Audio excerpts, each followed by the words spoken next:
जय श्री कृष्णा। हम आपके लिए लाए हैं श्रीमद् भगवद गीता का सरल हिंदी अनुवाद। आप इसे सच्चे मन से पूरा सुनेंगे तो आपके सारे दुख दूर हो जाएंगे। भगवद गीता का तीसरा अध्याय कर्मयोग है।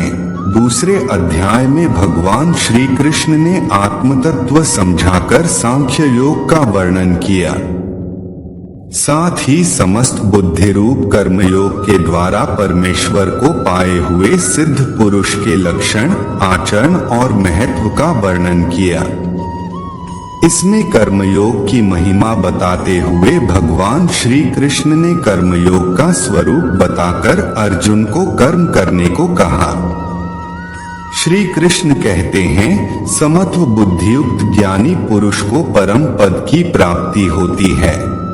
यह प्रसंग सुनकर अर्जुन ठीक से तय नहीं कर पाया, इसलिए भगवान से उसका और स्पष्टीकरण कराने तथा अपना निश्चित कल्याण जानने की इच्छा से अर्जुन कहते हैं, हे जनार्दन, यदि आपको कर्म की अपेक्षा ज्ञान श्रेष्ठ मान्य है तो फिर हे केशव, मुझे भयंकर कर्म में क्यों लगाते हैं?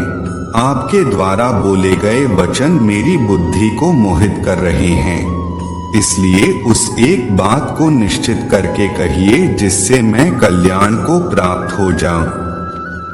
भगवान श्री कृष्ण कहते हैं, हे निष्पाप अर्जुन, इस लोक में दो प्रकार की निष्ठा मेरे द्वारा पहले कही गई है। उनमें से सांख्य योगियों की निष्ठा तो ज्ञान योग से है और योगियों की निष्ठा कर्म योग से होती है। मनुष्य न तो कर्मों का आरंभ किए बिना निष्कर्मता को यानी योग निष्ठा को प्राप्त होता है और न कर्मों के केवल त्याग मात्र से सिद्धि यानी सांख्य निष्ठा को ही प्राप्त होता है। निसंदेह कोई भी मनुष्य किसी काल में क्षण मात्र भी बिना कर्म किए नहीं रहता, क्योंकि सारा मनुष्य समुदाय प्रकृति जनित गुणों द्वारा कर्म करने के लिए बाध्य किया जाता है। जो मूढ़ बुद्धि मनुष्य समस्त इंद्रियों को हठपूर्वक ऊपर से रोककर मन से उन इंद्रियों के विषयों का चिंतन करता रहता है, वह मिथ्याचारी अर्थात दंभी कहा जाता है। किंतु हे अर्जुन, जो पुरुष मन से इंद्रियों को वश में करके अनासक्त हुआ समस्त इंद्रियों द्वारा कर्मयोग का आचरण करता है, वही श्रेष्ठ है। तू शास्त्र विहित कर्तव्य कर्म कर, क्योंकि कर्म न करने की अपेक्षा कर्म करना श्रेष्ठ है तथा कर्म न करने से तेरा शरीर निर्वाह भी सिद्ध नहीं होगा। यज्ञ के निमित्त किए जाने वाले कर्मों के अतिरिक्त दूसरे कर्मों में लगा हुआ ही यह मनुष्य समुदाय कर्मों से बंधता है। इसलिए हे अर्जुन, तू आसक्ति से रहित होकर उस यज्ञ के निमित्त ही भली भांति कर्तव्य कर्म कर। प्रजापति ब्रह्मा ने कल्प के आदि में यज्ञ सहित प्रजाओं को रचकर उनसे कहा कि तुम लोग इस यज्ञ के द्वारा वृद्धि को प्राप्त हो और यह यज्ञ तुम लोगों को इच्छित भोग प्रदान करने वाला हो। तुम लोग इस यज्ञ के द्वारा देवताओं को उन्नत करो और वे देवता तुम लोगों को उन्नत करें। इस प्रकार निःस्वार्थ भाव से एक दूसरे को उन्नत करते हुए तुम लोग परम कल्याण को प्राप्त हो जाओगे। यज्ञ के द्वारा बनाए हुए देवता लोगों को बिना मांगे ही इच्छित भोग निश्चय ही देते रहेंगे। इस प्रकार उन देवताओं के द्वारा दिए हुए भोगों को जो पुरुष उनको बिना दिए स्वयं भोगता है, वह चोर ही है। यज्ञ से बचे हुए अन्न को खाने वाले श्रेष्ठ पुरुष सब पापों से मुक्त हो जाते हैं और पापी लोग अपना शरीर पोषण करने के लिए ही अन्न पकाते हैं, वे तो पाप को ही खाते हैं। संपूर्ण प्राणी अन्न से उत्पन्न होते हैं। अन्न की उत्पत्ति वर्षा से होती है, वर्षा यज्ञ से होती है और यज्ञ विहित कर्मों से उत्पन्न होने वाला है। श्री कृष्ण कहते हैं, हे पार्थ, जो पुरुष इस लोक में इस प्रकार परंपरा से प्रचलित सृष्टि चक्र के अनुकूल अपने कर्तव्य का पालन नहीं करता, वह इंद्रियों के द्वारा भोगों में रमण करने वाला पापी पुरुष व्यर्थ ही जीता है। परंतु जो मनुष्य आत्मा में ही रमण करने वाला और आत्मा में ही तृप्त तथा आत्मा में ही संतुष्ट है, उसके लिए कोई कर्तव्य नहीं है। उस महापुरुष का इस विश्व में न तो कर्म करने से कोई प्रयोजन रहता है और न कर्मों के न करने से ही कोई प्रयोजन रहता है, तथा संपूर्ण प्राणियों में भी इसका किंचन मात्र भी स्वार्थ का संबंध नहीं रहता। इसलिए तू निरंतर आसक्ति से रहित होकर सदा कर्तव्य कर्म को भली भांति करता रहे, क्योंकि आसक्ति से रहित होकर कर्म करता हुआ मनुष्य परमात्मा को प्राप्त हो जाता है। ज्ञानी जन भी आसक्ति रहित कर्म द्वारा ही परम सिद्धि को प्राप्त हुए थे। इसलिए तथा लोक संग्रह को देखते हुए भी तू कर्म करने को ही योग्य है, अर्थात तुझे कर्म करना ही उचित है। श्रेष्ठ पुरुष जो जो आचरण करता है, अन्य पुरुष भी वैसा वैसा ही आचरण करते हैं। वह जो कुछ प्रमाणित कर देता है, समस्त मनुष्य समुदाय उसके अनुसार बरतने लग जाता है। श्री कृष्ण कहते हैं, हे अर्जुन, मुझे इन तीनों लोकों में न तो कुछ कर्तव्य है, न ही कोई भी प्राप्त करने योग्य वस्तु अप्राप्त है, तो भी मैं कर्म में ही बरतता हूँ। क्योंकि हे पार्थ, यदि कदाचित मैं सावधान होकर कर्मों में न बरतूं तो बड़ी हानि हो जाएगी। क्योंकि मनुष्य सब प्रकार से मेरे ही मार्ग का अनुसरण करते हैं।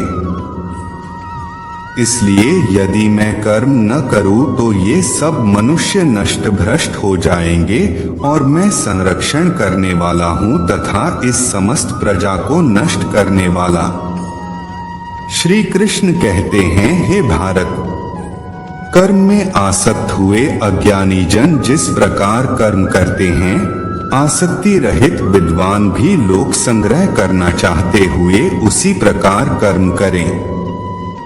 परमात्मा के स्वरूप में अटल स्थित हुए ज्ञानी पुरुष को चाहिए कि वह शास्त्र विहित कर्मों में आसक्ति वाले अज्ञानियों की बुद्धि में भ्रम अर्थात कर्मों में अश्रद्धा उत्पन्न न करे, किंतु स्वयं शास्त्र विहित समस्त कर्म भली भांति करता हुआ उनसे भी वैसे ही करवाए।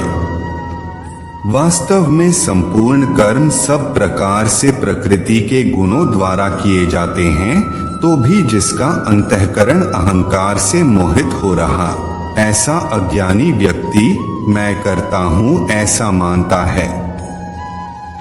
परंतु हे महाबाहो, गुण विभाग और कर्म विभाग के तत्व को जानने वाला ज्ञान योगी संपूर्ण गुण ही गुणों में बरत रहे हैं, ऐसा समझकर उनमें आसक्त नहीं होता। प्रकृति के गुणों से अत्यंत मोहित हुए मनुष्य गुणों में और कर्मों में आसक्त रहते हैं। उन पूर्णतया न समझने वाले मंदबुद्धि अज्ञानियों को पूर्णतया जानने वाला ज्ञानी विचलित न करे। मुझ अंतर्यामी परमात्मा में लगे हुए चित्त द्वारा संपूर्ण कर्मों को मुझ में अर्पण करके आशारहित, ममता रहित और संतापरहित होकर युद्ध कर। जो कोई मनुष्य दोष दृष्टि से रहित और श्रद्धायुक्त होकर मेरे इस मत का सदा अनुसरण करते हैं, वे भी संपूर्ण कर्मों से छूट जाते हैं। परंतु जो मनुष्य मुझ में दोषारोपण करते हुए मेरे इस मत के अनुसार नहीं चलते हैं, उन मूर्खों को तू संपूर्ण ज्ञानों में मोहित और नष्ट हुए ही समझ। सभी प्राणी प्रकृति को प्राप्त होते हैं, अर्थात अपने स्वभाव के अधीन हुए कर्म करते हैं। ज्ञानवान भी अपनी प्रकृति के अनुसार चेष्टा करते हैं, फिर इसमें किसी का हठ क्या करेगा। इंद्रिय के अर्थ में अर्थात प्रत्येक इंद्रिय के विषय में राग और द्वेष छिपे हुए स्थित हैं। मनुष्य को उन दोनों के वश में नहीं होना चाहिए, क्योंकि वे दोनों ही इसके कल्याण मार्ग में विघ्न करने वाले महान शत्रु हैं। अच्छी प्रकार आचरण में लाए हुए दूसरे के धर्म से गुण रहित भी अपना धर्म अति उत्तम है। अपने धर्म में तो मरना भी कल्याणकारक है और दूसरे का धर्म भय को देने वाला है। अर्जुन बोले, हे कृष्ण, तो फिर यह मनुष्य स्वयं न चाहता हुआ भी बलात् लगाए हुए की भांति किससे प्रेरित होकर पाप का आचरण करता है? भगवान श्री कृष्ण बोले, रजोगुण से उत्पन्न हुआ यह काम ही क्रोध है। यह बहुत खाने वाला अर्थात भोगों से कभी न अघाने वाला और बड़ा पापी है। इसको ही तू इस विषय में शत्रु जान। जिस प्रकार धुएं से अग्नि और मैल से दर्पण ढका जाता है तथा जिस प्रकार जेर से गर्भ ढका रहता है, वैसे ही उस काम के द्वारा यह ज्ञान ढका रहता है। और हे अर्जुन, इस अग्नि के समान कभी न पूर्ण होने वाले कामरूप ज्ञानियों के नित्य वैरी के द्वारा मनुष्य का ज्ञान ढका हुआ है। श्री कृष्ण कहते हैं, इंद्रिया, मन और बुद्धि ये सब वास स्थान कहे जाते हैं। यह काम इन मन, बुद्धि और इंद्रियों के द्वारा ही ज्ञान को आच्छादित करके जीवात्मा को मोहित करता है। इसलिए हे अर्जुन, तू पहले इंद्रियों को वश में करके इस ज्ञान और विज्ञान का नाश करने वाले महान पापी काम को अवश्य ही बलपूर्वक मार डाल। इंद्रियों को स्थूल शरीर से यानी श्रेष्ठ, बलवान और सूक्ष्म कहते हैं। इन इंद्रियों से ऊपर मन है, मन से भी ऊपर बुद्धि है, और जो बुद्धि से भी अत्यंत ऊपर है वह आत्मा है। इस प्रकार बुद्धि से ऊपर अर्थात सूक्ष्म, बलवान और अत्यंत श्रेष्ठ आत्मा को जानकर और बुद्धि के द्वारा मन को वश में करके हे महाबाहो, तू इस कामरूप दुर्जय शत्रु को मार डाल। श्री कृष्ण अर्जुन संवाद में कर्मयोग नामक तृतीय अध्याय संपूर्ण हुआ। दोस्तों, भगवान श्री कृष्ण की ये बातें अगर आपको पसंद आई तो कमेंट में जय श्री राधे कृष्ण लिखें और ऐसे ही प्रेरणादायक वीडियो देखने के लिए हमारे चैनल को सब्सक्राइब करें, साथ ही बेल आइकन को प्रेस करें जिससे आपको मेरी आने वाली वीडियो का नोटिफिकेशन मिल सके। अपना ख्याल रखें, मिलते हैं अगली वीडियो में। जय श्री राधे कृष्णा।